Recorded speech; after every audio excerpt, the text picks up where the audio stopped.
মুসলিমদের জন্মদিন পালন করা কি জায়েজ? জন্মদিন পালন করলে কি হয়, নাকি এটি পালনের জন্য রয়েছে কোনো হাদিস? এ সম্পর্কে কি বলেছেন আমাদের প্রিয় নবী হযরত মুহাম্মদ সাল্লাল্লাহু আলাইহি ওয়াসাল্লাম? যদি আপনাদের মধ্যে কেউ নিজের সন্তান, বন্ধু বান্ধব কিংবা অন্য কারো জন্মদিন পালন করেন কিংবা সেই অনুষ্ঠানে একজন অতিথি হিসাবে অংশগ্রহণ করেন, তবে সেটা কি আপনার ঈমানের জন্য ঠিক হবে, নাকি এর জন্য আপনাকে পেতে হবে পরপারে কঠিন আযাব? এ সম্পর্কে কতটুকুই বা ধারণা আছে আপনার? আজকে আমরা এই বিষয়টি নিয়েই বিস্তারিত আলোচনা করব।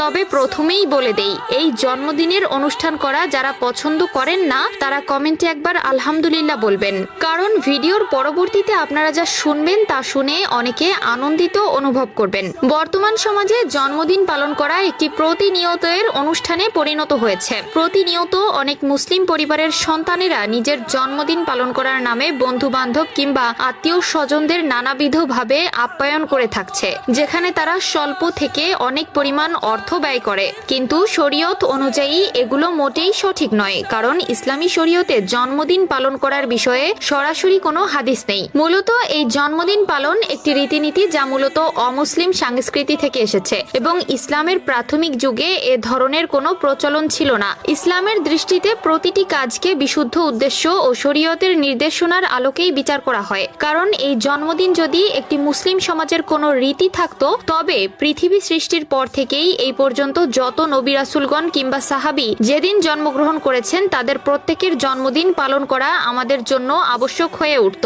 ইসলামের প্রাথমিক যুগে জন্মদিন পালন করার কোনো রীতি ছিল না, এমনকি ছিল না এটি নবী করিম সাল্লাল্লাহু আলাইহি ওয়াসাল্লামের যুগেও। সুতরাং কেউ যদি ইসলামের এই রীতিনীতি উপেক্ষা করে এই অনুষ্ঠান পালন করতে যায়, তবে সেটি বিদআত হিসাবেও গণ্য হতে পারে। কারণ নবী করিম সাল্লাল্লাহু আলাইহি ওয়াসাল্লাম সহিহ বুখারীর 2697 এবং সহিহ মুসলিমের 1718 নম্বর হাদিসে বলেন, যে ব্যক্তি আমাদের ধর্মের মধ্যে এমন কিছু নতুন বিষয় সংযোজন করে যা এর মধ্যে নেই, সে সকল কিছুই প্রত্যাখ্যিত।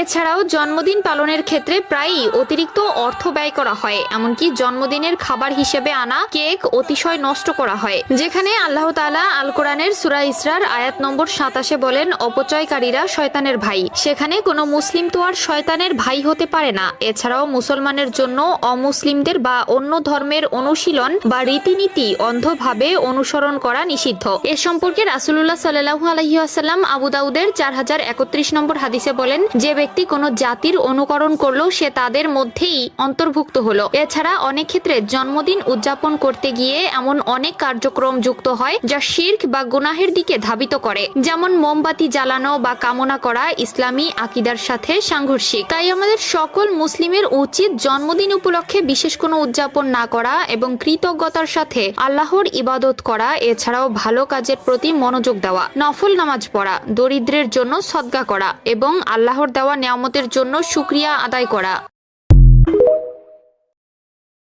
আজকে 16 ডিসেম্বর, তাই না? আমাদের কি দিবস? বিজয় দিবস। এই লক্ষ লক্ষ জনতা নিয়ে আমরা দোয়া করি, আল্লাহ যেন সকল মুক্তিযোদ্ধা ভাইদের কবরগুলোকে জান্নাতের টুকরা বানায় দেয়। আমরা পড়ি আমিন। মুসলিমদের জন্মদিন পালন করা কি জায়েজ?